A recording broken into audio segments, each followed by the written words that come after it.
मतलब लेक्चर 6 में मैंने लिखा लेक्चर 5, लेक्चर 7 में लिखा लेक्चर 6। आप नंबरिंग को छोड़ दीजिएगा, आप बस कंसेप्ट को देखिएगा मैंने क्या बोलना है, क्या आपको बताया।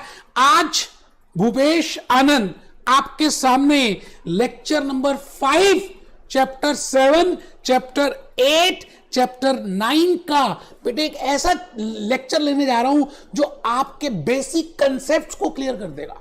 Now this lecture will clear your each and every basic concept, that what is depreciation, what are the methods for charging depreciation, what are the methods for accounting depreciation, and what is IAS 16 PPE proposed method। बेटे आज मैं सब बताऊंगा, और मैंने आज आपको कैप्लॉन BBB अपनी स्लाइड्स कुछ भी नहीं बतानी, खाली आपने मेरी तरफ देखना है और मैंने आपको देखना है। आंखों ही आंखों में इशारा हो गया, तू मेरा हो गया मैं तेरी हो गई। बेटे बिल्कुल स्ट्रेट होकर बैठना, जल्दी से रजिस्टर ओपन कर लें क्योंकि आज क्लास नोट्स लिखने का समय आ गया। मैंने आज आपको बेसिक लॉजिक, बेसिक कंसेप्ट बताने हैं। No doubt if you are from commerce and you have already covered from in lecture number in class 11th or 12th, my challenge to you will be the logics which I will be telling you today for basic concept that you have not even listened in class 11। बेटे 11वीं class तो आपकी मजाक मजाक में हो गई, आज आपको समझ आएगा कि लॉजिक्स के और कंसेप्ट्स के हैं। बेटे आइए मैं चैप्टर 7, चैप्टर 8, चैप्टर 9 और बेसिकली मैं आजकल जो आपको बता रहा हूं क्योंकि स्टार्टिंग तो नॉन करंट एसेट से कर रहे हैं। नॉन करंट एसेट में बेटे फर्स्ट चैप्टर 7 का नाम है acquisition and depreciation, and today I am on depreciation. No doubt in lecture number 4 I have told you some entries in regard to accumulated depreciation, but वो lecture जब मैंने deliver किया तो मुझे लगा यार मुझे पहले कुछ मेथड्स बताने चाहिए। तो आज के इस लेक्चर को आप पहले ध्यान से देखना और दोबारा से लेक्चर 4 को फिर समझना। मेरी बात आप समझ रहे हैं? तो आइए भूपेश आनंद के साथ साथ चलेंगे। बेटे 5 स्टार्स, 5 सितारे दे दिए मैंने उसको। Basic concept for understanding the methods of accounting of depreciation. Now the point is, there are two methods, there are two basic criterias. I can charge depreciation, as per 2 different methods. I can calculate the amount of depreciation। सुनना जी, ध्यान से सुनना, मैं जो बोल रहा हूं उस बात को ध्यान से आप सुनेंगे तो आपको बहुत अच्छा लगने वाला है। मैं आपसे क्या कह रहा हूं बेटे, डेप्रिसिएशन का अमाउंट कैलकुलेट करना, उसके लिए हमें कंपोनेंट्स की जरूरत है, कॉस्ट की जरूरत है, स्क्रैप वैल्यू की जरूरत है, लाइफ की जरूरत है। फिर हम डेप्रिसिएशन कैलकुलेट कैसे कर सकते हैं? डिफरेंट मेथड से। कैसे? Straight line method, fixed instalment method जो आपने लास्ट लेक्चर में मैंने बताया, written down value method, reducing balance method, ये भी बताया। बट बेटे उसके साथ साथ और भी बड़े सारे मेथड्स हैं जो आपको करने नहीं है, but there are so many methods. Sinking fund method, we can calculate depreciation as per sinking fund, we can calculate depreciation as per double declining method, because in CFL level 1 I also do double declining method because that is in the course, but that is not your in knowledge series। Knowledge level में वो method नहीं है। सम of year digit method. बेटे management accounting में हम एक method करेंगे जिसका नाम है मशीन आर रेट मेथड। तो ये सारे मेथड्स मैंने नहीं बताए, I have only told you 2 methods. One is straight line method और सेकंड कौन सा बताया बेटे? सेकंड कौन सा बताया बेटे? Second method is declining reducing balance method. ये तो हुए मेथड्स। बट अब मैं आज के लेक्चर में जो आपको बताने जा रहा हूं वो बात करने जा रहा हूं इन रिलेशन टू अकाउंटिंग। आपने डेप्रिसिएशन कैलकुलेट कर लिया, आपने डेप्रिसिएशन का चार्ज कैलकुलेट कर लिया बाय डिफरेंट मेथड्स, बट उसको अकाउंट्स में कैसे शो करेंगे? बेटे आपके कैप्लॉन के मटेरियल में उन्होंने एक ही मेथड बताया है, that is accumulated depreciation account method. वो मैंने लास्ट लेक्चर में कुछ एंट्रीज बता भी दी थी, बट उसके बाद मुझे ऐसा लगा कि अगर आपको मैं प्रॉपरली पूरा मेथड्स नहीं बताऊंगा तो you will not appreciate that why accumulated depreciation is being proposed by international accounting standard 16, that is plant property and equipment. So for that मैं आज का ये जो लेक्चर ले रहा हूं, अगर आज आपने ये वाला लेक्चर ध्यान से नहीं किया तो आपने लाइफ में बहुत कुछ मिस कर दिया बेटे। नॉलेज सीरीज की बात अगर मैं करूं तो आप पहले ऊपर हेडिंग लिखिए 5 star basic concept for understanding the methods of accounting.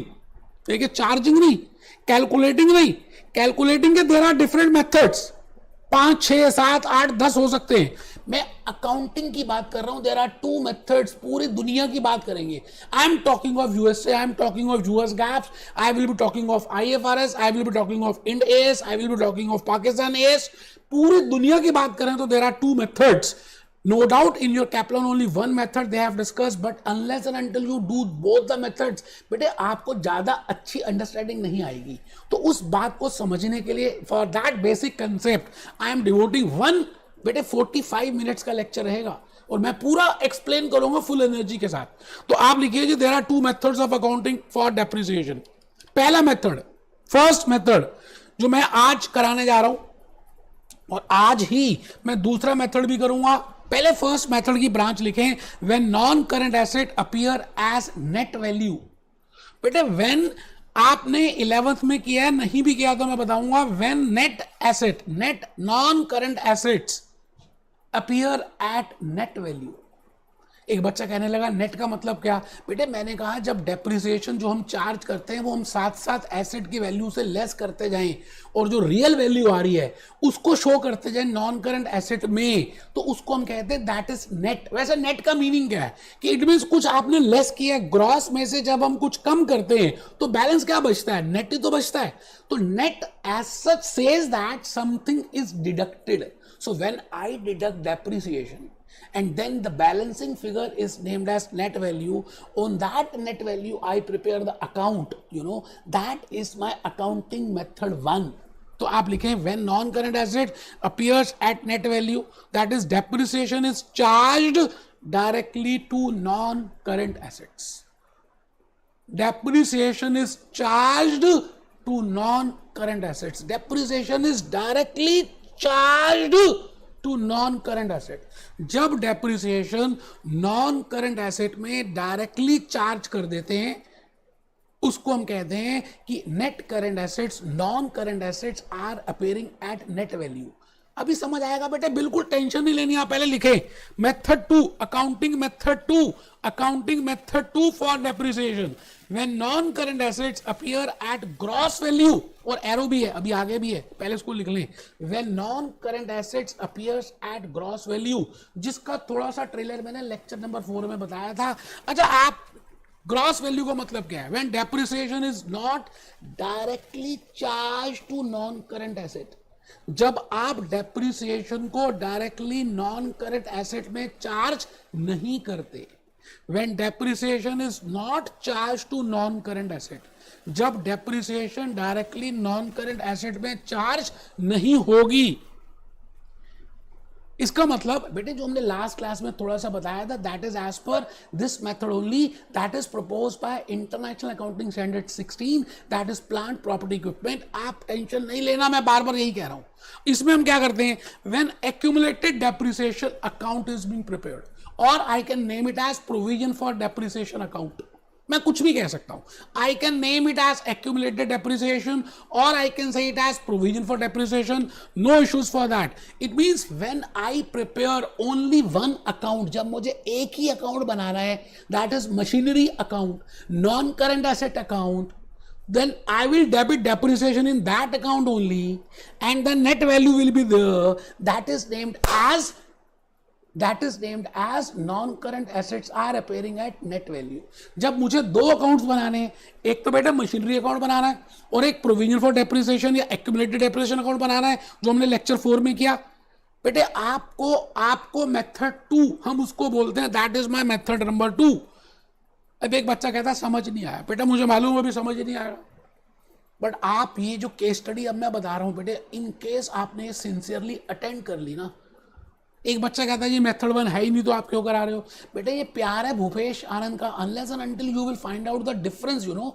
जब तक आप इन दोनों के बीच में डिफरेंस नहीं अप्रिशिएट करेंगे, आपको अच्छी चीज कैसे पता चलेगी? खाली फूल ही फूल दे दूंगा तो बेटे कांटों का क्या आपको रिलेवेंस होगा? कांटे भी होने चाहिए। You should know that why we have move to this method. You should know that why IFRS, why IAS 16 is proposing accumulated depreciation method. What are the features for that? Why balance sheet is prepared as per method number 2? So I should know that पहले क्या था और अब क्या है. बेटे हमारे parents ने कितनी मेहनत की हमें पता होना चाहिए. नो डाउट आपको वो मेहनत नहीं करनी, बट स्टिल आप ज्यादा अप्रिशिएट करेंगे जो आज आपको फैसिलिटीज मिल रही हैं, आप उसका ज्यादा वैल्यू करेंगे when you know the difference. तो चलिए जी एक केस स्टडी लिखते हैं. आप सब लिख रहे हैं, आप बिल्कुल कमर सीधी करके बैठे हैं, आपका फोन बिल्कुल साइलेंट है, आप व्हाट्सएप वगैरह नहीं देख रहे, बर्बाद करने की चीज है बेटे व्हाट्सएप. केस स्टडी लिख रहे हैं. ऑन 1 जनवरी 2010, 1 तारीख को बेटे, पहली तारीख, पहला प्यार, पहली डेट, पहली नजर, फर्स्ट साइट फर्स्ट लव, 1 जनवरी 2010 को अ कंपनी, एक कंपनी होगी बेटा, there can be different forms of organization. I am discussing for a company like Tata motors is a company, Maruti Suzuki is a company, Lakshmi cement is a company, Nerolac paint is a company. वो हम सब बता चुके हैं. On 1 January 2010, a company purchased a machinery costing $47,000. बेटे लिखना है तभी बेनिफिट होगा आज के लेक्चर का, नहीं तो करो मत, आप बंद करो यार लेक्चर. क्या आप जब लिख ही नहीं रहे तो क्या बेनिफिट है, आप अपने आप को ज्यादा समझदार बन रहे हो.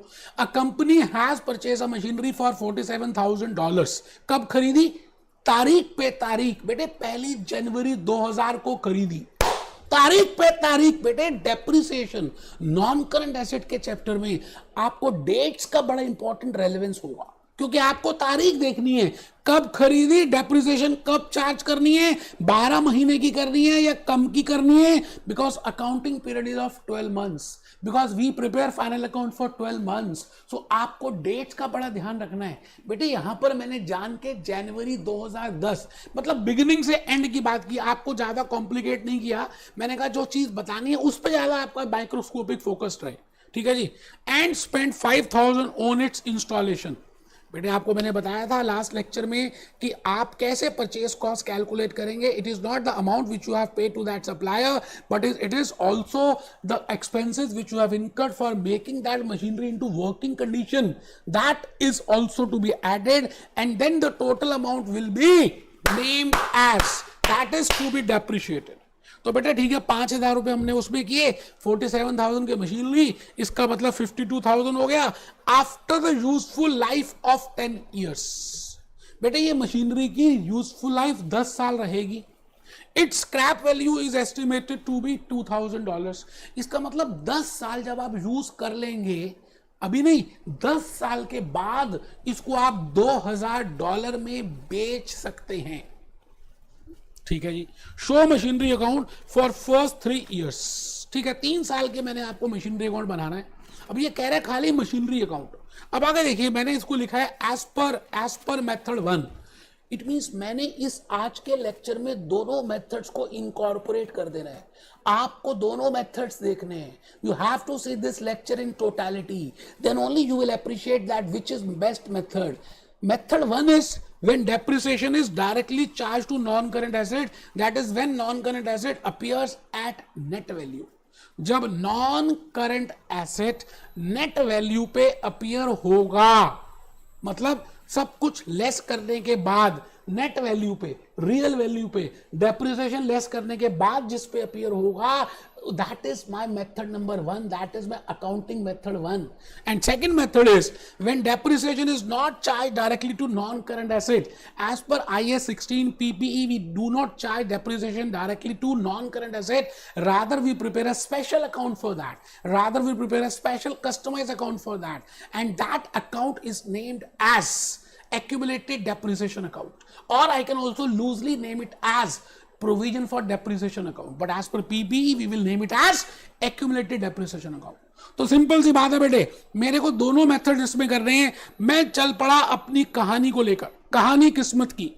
बेटे I have no doubt your paper is MCQs, no doubt your paper is multiple task, but आप जब तक वर्किंग, जब तक प्रैक्टिकल, जब तक लॉजिकली क्लियर नहीं होंगे, you can not do MCQs और MTQs. कैसे कर पाएंगे यार?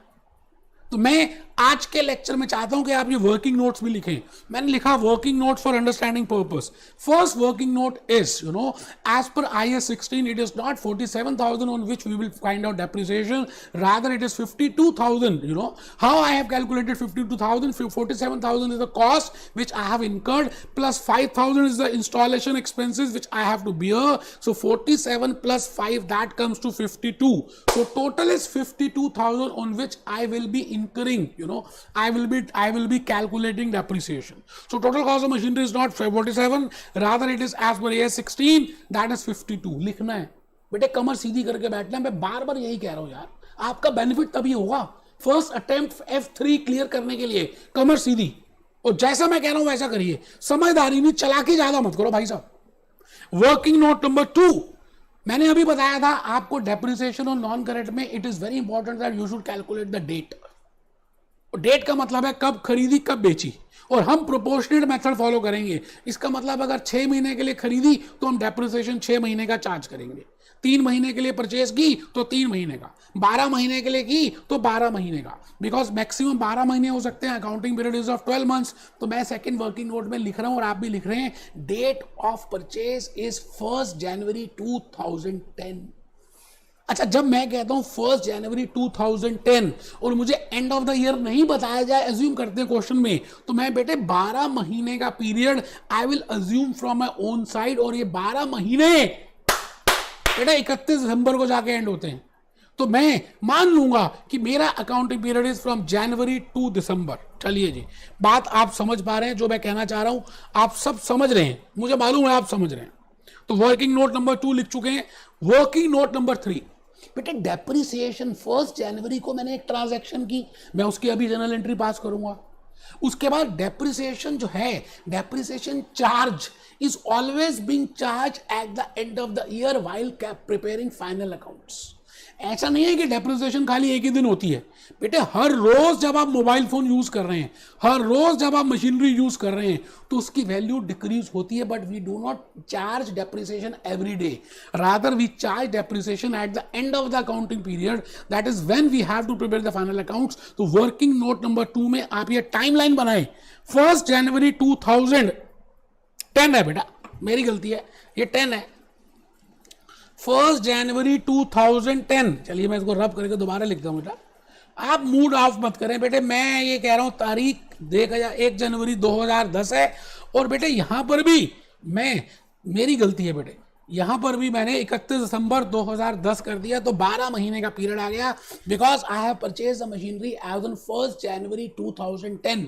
तो बेटे वो गलती से मैंने लिख दिया. डेट्स का ध्यान रखना है, ठीक है जी. End of accounting period, date of preparing final accounts, date of charging depreciation.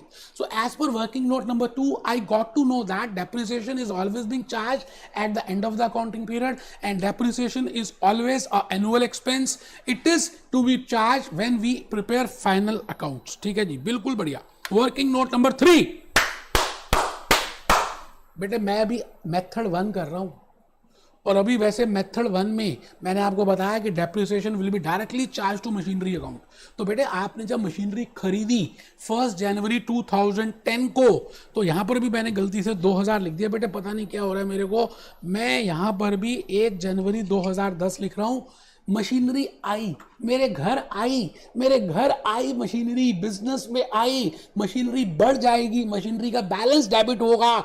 Asset का डेबिट नेचर होता है. My asset will increase, I will debit machinery, and मेरी जेब से बैंक जा रहा है या कैश जा रहा है या मैंने उधार में लिया, मैंने उसने किया, मैंने बैंक से बाय कर ली. तो बेटे बैंक से पेमेंट करी, चेक से पेमेंट करी, बैंक इज माय एसेट. पैसे जा रहे हैं, तुम जा रहे हो, बैंक कहता है हाँ मैं जा रहा हूं, तो मैंने बैंक को क्रेडिट कर दिया. बिकॉज एसेट जब जाता है, एसेट जब कम होता है तो we credited, when asset increases we debited. Accounting equation बता चुका हूं, मैं रिपीट नहीं करूंगा. तो डेबिट मशीनरी, क्रेडिट बैंक. 52,000, $52,000. अब बेटे होगा क्या कि मैंने $52,000 की मशीनरी खरीद ली और उसको यूज करना शुरू कर दिया. 10 साल के बाद उसकी वैल्यू कम होती जाएगी, हर रोज कम हो रही है, और डिक्रीज होते होते कम होते $2,000 तक पहुंच जाएगी. कब? After 10 years. बेटे $2000 is the resale value, it is the salvage value, it is the scrap value. देखिए मैंने 3 नाम बताए, तो मैंने डायग्राम बनाया कि बेटा डेप्रिसिएशन कैलकुलेट करने के लिए I should know I should have 3 components। वो बात मैं आपको ऑलरेडी बता चुका हूं। For calculating depreciation I should know 3 components। One is the cost, second is the useful life, third is the scrap value. Cost is not 47, गलती में मत रहना बेटे, गलत मत समझ लेना। 52,000 is the cost which is to be depreciated. It is not 47,000. As per IAS 16, I will debit 52,000 and then scrap value is $2,000. Useful life is 10 years. अब बेटा ये 52,000 कम होते होते होते होते after 10 years it will become $2,000. 10 साल के बाद ये $2,000 बन जाएगी। ठीक है सर, बिल्कुल बढ़िया। तो मैं आपके लिए वर्किंग नोट नंबर 5 में आ गया। एक बच्चा कहता है इसको नोट करना है, मुझे थप्पड़ मारने का दिल कर रहा है उस बच्चे को। 10 बार कह दिया कि सभी पूरा नोट करना है। बेटे रियल केस स्टडी है, आपको तभी you can appreciate both the methods. 1 year depreciation कितनी आएगी बेटे? 52,000 minus 2,000 upon 10, that comes to $5,000। अब देखिए मैंने एक चित्र बना दिया, टाइम लाइन, समय की रेखा, समय की रेखा, time line. I started that time line from T1 and ends up to T10 because the useful life is 10 years, and every year, because it is a straight line method, the depreciation amount will be same. It is fixed installment, it is straight line, so every year I will charge $5,000 as the depreciation. तो मैंने I have prepared 10 timeline small, and every year we will charge $5,000, and I have also prepared a graph for that. बेटे मैंने 2-way graph बना दिया, x axis y axis. x axis में we take independent variable, y axis में we take dependent variable. तो बेटे मैंने x और y के बेसिस पे आपके सामने रख दिया कि 5-5 हजार रुपए, 5-5 हजार येन, 5-5 हजार डॉलर्स, 5-5 हजार pounds depreciation will be debited. Note कर लें,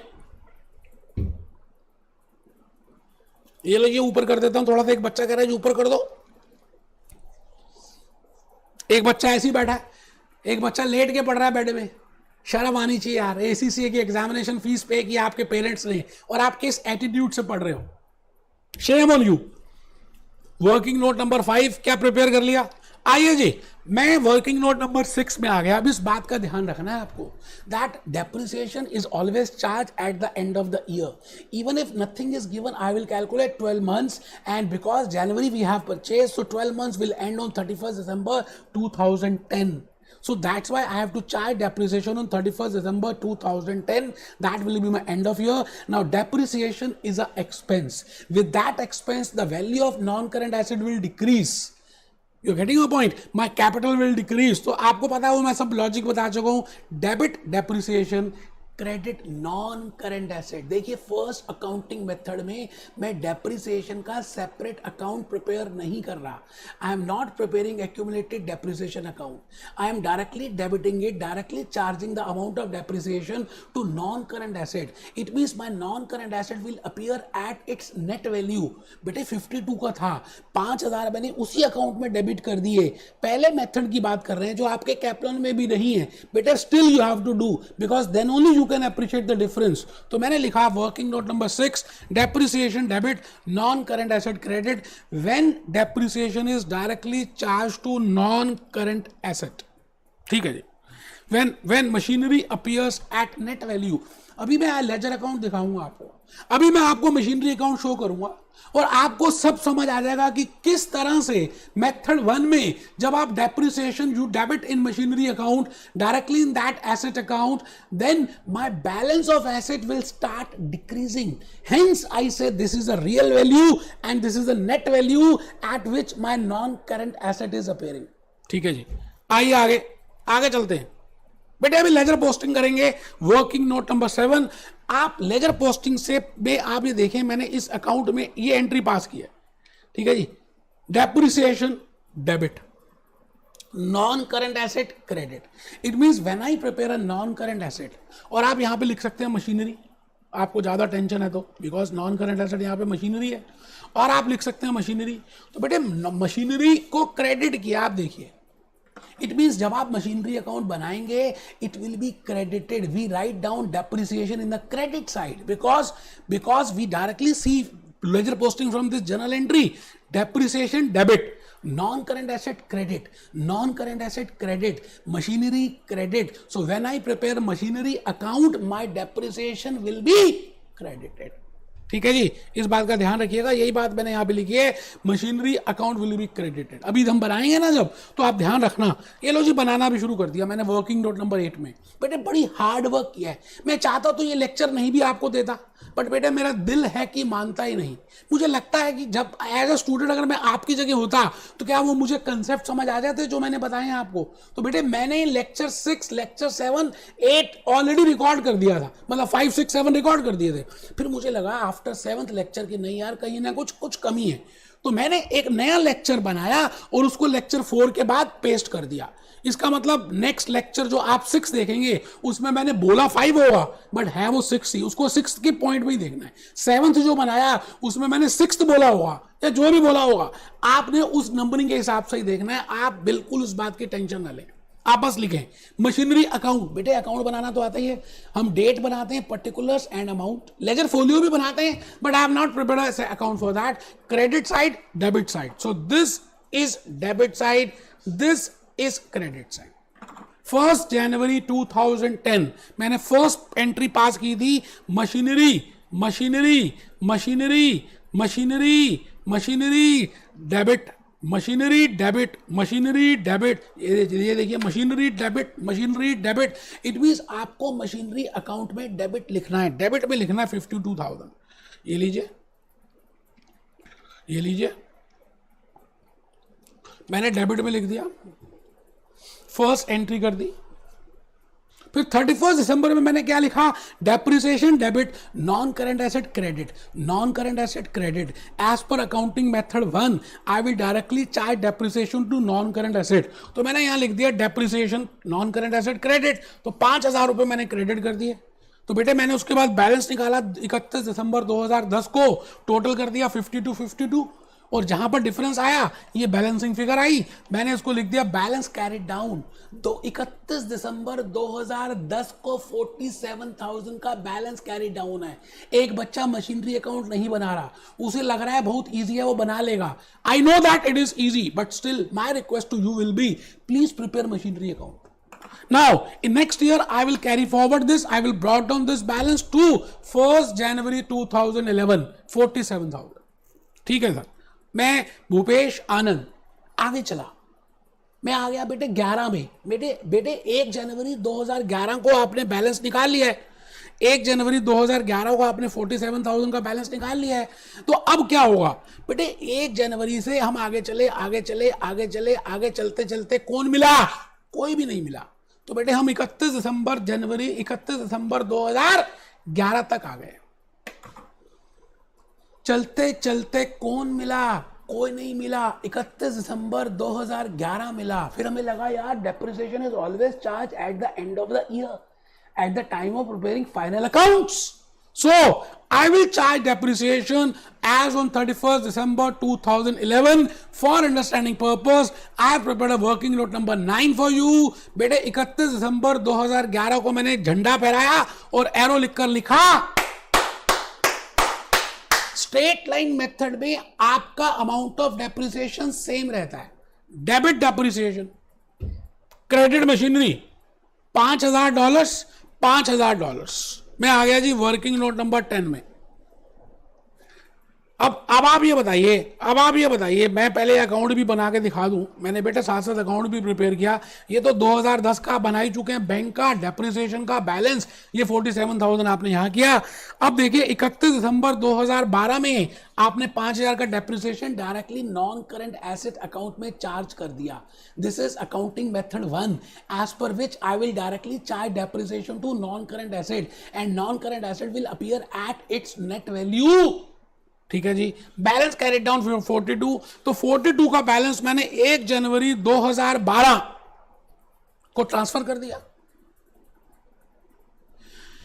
अब मैं आ गया दोबारा से 1 जनवरी 2012 से चलता गया चलते चलते कौन मिला? चलते चलते कोई नहीं मिला।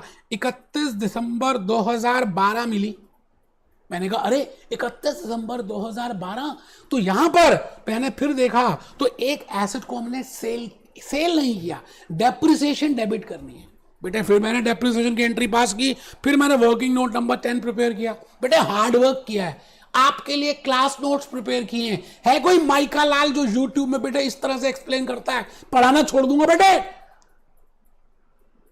Debit $5000, credit $5000, debit depreciation, credit machinery. फिर मैंने किया बेटे, इसका मतलब because I have to prepare accounts for 3 years, so मैंने फर्स्ट ईयर 2010, फिर 2011, फिर 2012, 3 साल के आखिरी में डेप्रिसिएशन की एंट्री डेबिट की है।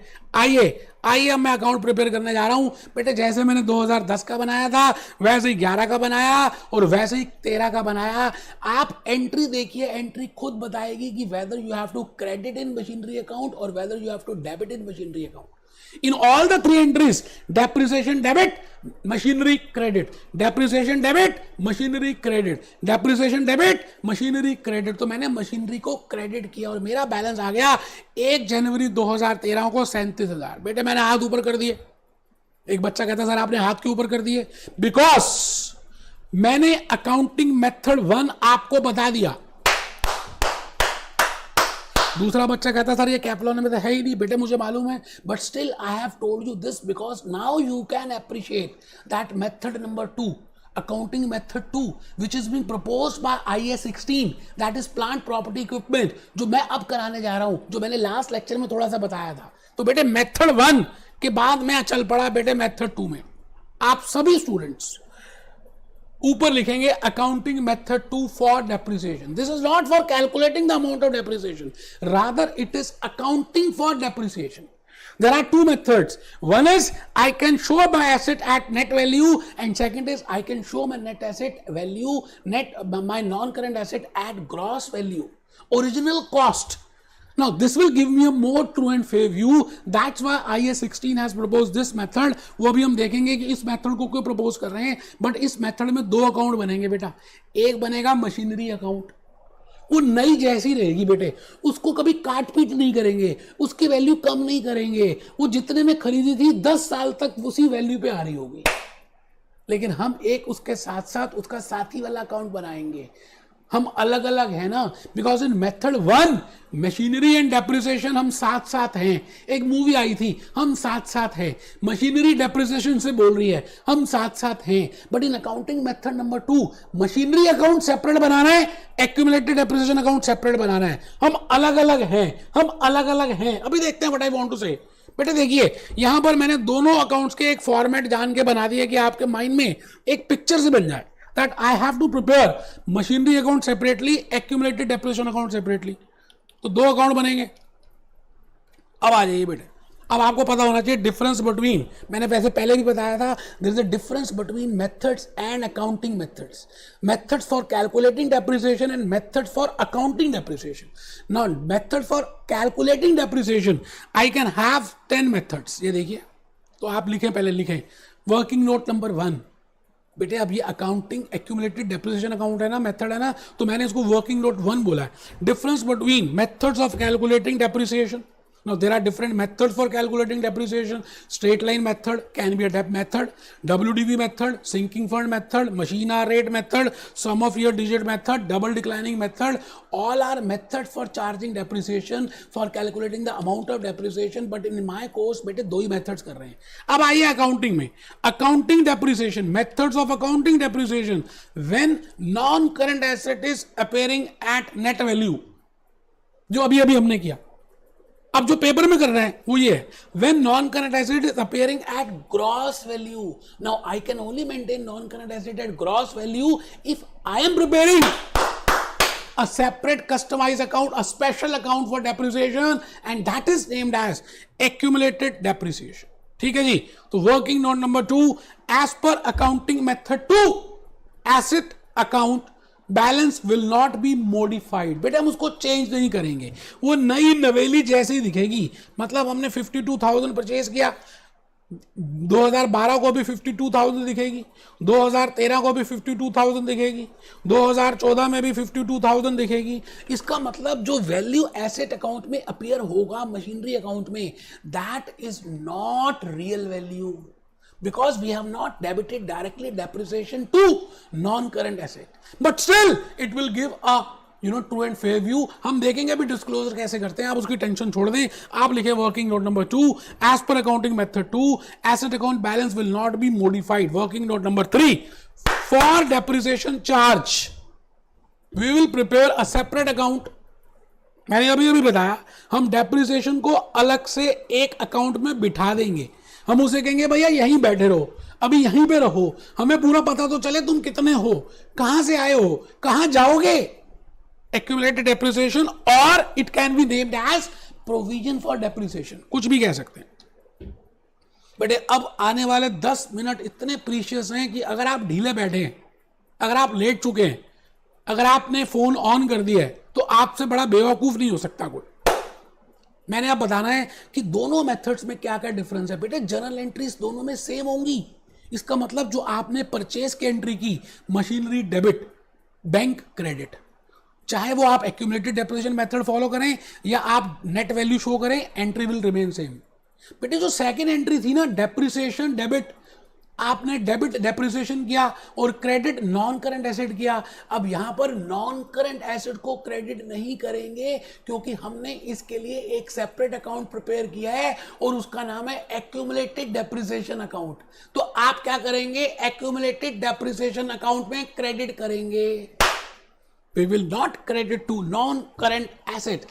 We will prepare a separate account as per IAS 16 and we will credit in that account। हम non-current asset में क्रेडिट करने की जगह एक्यूमुलेटेड डेप्रिसिएशन में क्रेडिट करेंगे। और क्या, डेबिट तो डेप्रिसिएशन होगी, क्रेडिट हम नॉन करंट एसेट नहीं कर रहे, हम क्रेडिट करेंगे एक्यूमुलेटेड डेप्रिसिएशन। ठीक है जी, तो same entry, same date, same name, same amount, सब कुछ सेम होगा। डिफरेंट कहां आएगा, बिकॉज डिफरेंट पोस्टिंग होगी। Because now I will not post in non current asset, I will not post in machinery account, I will post in accumulated depreciation account. 5 minute रह गए बेटे। आप ये मत सोचना कि बहुत लंबी क्लास हो गई है। बेटे आप अपने लिए एसी से बन रहे हो, मेरे लिए थोड़ी बन रहे हो। ये तो मेरा प्यार है कि मैं आपको चाहता हूं ये भी पता चल जाए। ठीक है जी, so instead of crediting in machinery account we will be crediting in accumulated depreciation account. बस ये ध्यान रखना जी। अभी हम एंट्री देख रहे हैं, अभी देख रहे हैं methods of depreciation, accounting depreciation, ये देख लिया आपने। हम अलग अलग हैं, हम साथ साथ हैं। ठीक है जी, अब यहां देख लीजिए एंट्री क्या होगी। एंट्री मैंने बनाई है, नहीं तो मैं बना देता हूं। यहां पर एंट्री होगी बेटा, तो यहां देखिए, चलिए मैं यहां बना देता हूं बेटा। इसका मतलब 1 जनवरी 2010 आपने जो डेबिट किया था वैसा ही डेबिट करेंगे। आप मशीनरी को डेबिट करेंगे, क्रेडिट किसको करेंगे, बैंक को। 52,000। अब हम आ गए 31 दिसंबर 2010 को, डेबिट करेंगे डेप्रिसिएशन। पहले फर्स्ट मेथड में भी हमने डेप्रिसिएशन को ही डेबिट किया था, आज फिर हम डेप्रिसिएशन को ही डेबिट कर रहे हैं। क्रेडिट बेटे हम क्रेडिट करेंगे एक्यूमुलेटेड डेप्रिसिएशन को। यहां पर डिफरेंस आ गया बेटे, हम मशीनरी अकाउंट में क्रेडिट नहीं कर रहे, हम accumulated depreciation, we are preparing a separate account for depreciation and that is accumulated depreciation. Again on 31st December 2011 I will be debiting, मैं डेबिट कर रहा हूं depreciation, I will be debiting depreciation and I will be crediting accumulated depreciation, I will be crediting accumulated depreciation $5,000, $5,000। मैं आ गया जी 31 दिसंबर 2012। एक बच्चा कहता sir समझ आ गया, कोई बात नहीं बेटे, मैं फिर भी मैं चाहता हूं कि आपको समझाऊं। Debit depreciation, debit depreciation. अब बेटे ओरिजिनल कॉस्ट में यही खासियत है कि डेप्रिसिएशन का अमाउंट सेम होता है। Credit accumulated depreciation, credit accumulated depreciation 5000। इसका मतलब हम यहां पर डेप्रिसिएशन को डायरेक्टली मशीनरी अकाउंट में डेबिट क्रेडिट ना करके we will show it accumulated depreciation account. आइए देखते हैं बेटे, देखते हैं। ये देखिए मशीनरी अकाउंट देखिए मैंने बनाया, पहली एंट्री की पोस्टिंग की टू बैंक। अब डेप्रिसिएशन 31 दिसंबर को तो यहाँ डालेंगे नहीं, कहाँ पे शो करेंगे बेटे? ये देखिए 31 दिसंबर को मैंने डेप्रिसिएशन एक्यूमुलेटेड डेप्रिसिएशन अकाउंट में डेबिट क्रेडिट कर दिया, ठीक है जी। और फिर मैंने मशीनरी अकाउंट को क्लोज कर दिया बेटे, 52 किया, बैलेंस आ गया, बैलेंस मैं नेक्स्ट ईयर में लेके चला गया। अगेन आप चेक करिए मशीनरी अकाउंट मैंने ईयर 2012 में डेप्रिसिएशन कोई डेबिट नहीं किया यहाँ पर, मतलब यहाँ पे चार्ज नहीं किया, यहाँ पे क्रेडिट नहीं किया, बिकॉज मैंने एंट्री में एक्यूमुलेटेड डेप्रिसिएशन अकाउंट को क्रेडिट किया। तो आप देखिए मैंने एक्यूमुलेटेड डेप्रिसिएशन अकाउंट भी क्लोज किया, 5000 बैलेंस कैरी डाउन को यहाँ पे पोस्ट किया, बाय बैलेंस ब्रॉट डाउन $5,000।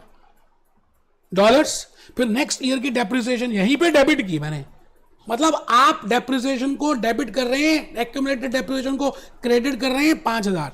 इसका मतलब अभी तक 10,000 रुपए की डेप्रिसिएशन मशीनरी में लग चुकी है। This is cumulative amount, but हम उसको शो कर रहे हैं 52,000 में।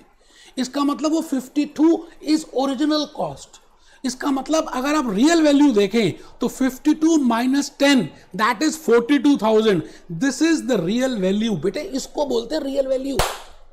But because as per IAS 16 it will give a more disclosed way, वो हम डिस्क्लोजर में डिस्कस करेंगे, so it will give a more true and fair view, ठीक है जी। और नेक्स्ट ईयर में देख लीजिए 12 में हमने फिर ट्रांसफर कर दिया ब्रॉट डाउन 10, फिर हमने 12 की डेप्रिसिएशन यहाँ पे चार्ज कर दी, फिर 15,000 का बैलेंस आ गया।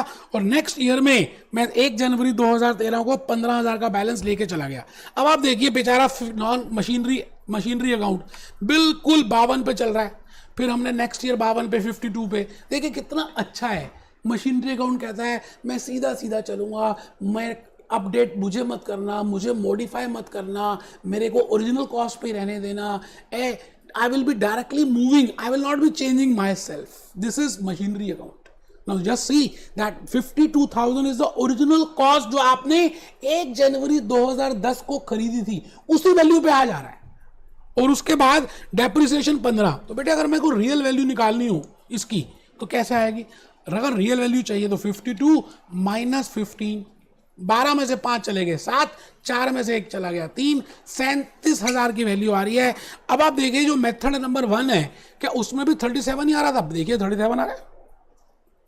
इसका मतलब आपका नेट बैलेंस सेम आएगा, दिखाने का तरीका कुछ हो रहा है। आप 5 स्टार में जाते हैं तो वहां पे प्रेजेंटेशन कुछ अलग है बेटे, शाही पनीर तो शाही पनीर है, छोले भटूरे तो छोले भटूरे हैं, छोले भटूरे के साथ छोले मिल रहे हैं, मान लेते हैं क्वालिटी सेम है, but presentation is different in 5 star hotel. That's why you are paying more money in 5 star hotel, because there is a difference presentation. तो आप मेरी बात को समझ पा रहे हैं बेटे? आज का लेक्चर बड़ा इंपॉर्टेंट था। अब इसके बाद के जो लेक्चर्स आप देखेंगे बेटे, मैं क्या बताऊं, अभी एक लेक्चर में मैंने आपको पूरा, नेक्स्ट लेक्चर में आपको फुल फ्लेज एक क्वेश्चन कराना है कैप्लन का on the basis of accumulated depreciation. तो नेक्स्ट लेक्चर भी इंपॉर्टेंट है, मैंने बीच में फिट किया है, आप जरूर अटेंड करना, आप ही के लिए बना रहा हूं। Be happy,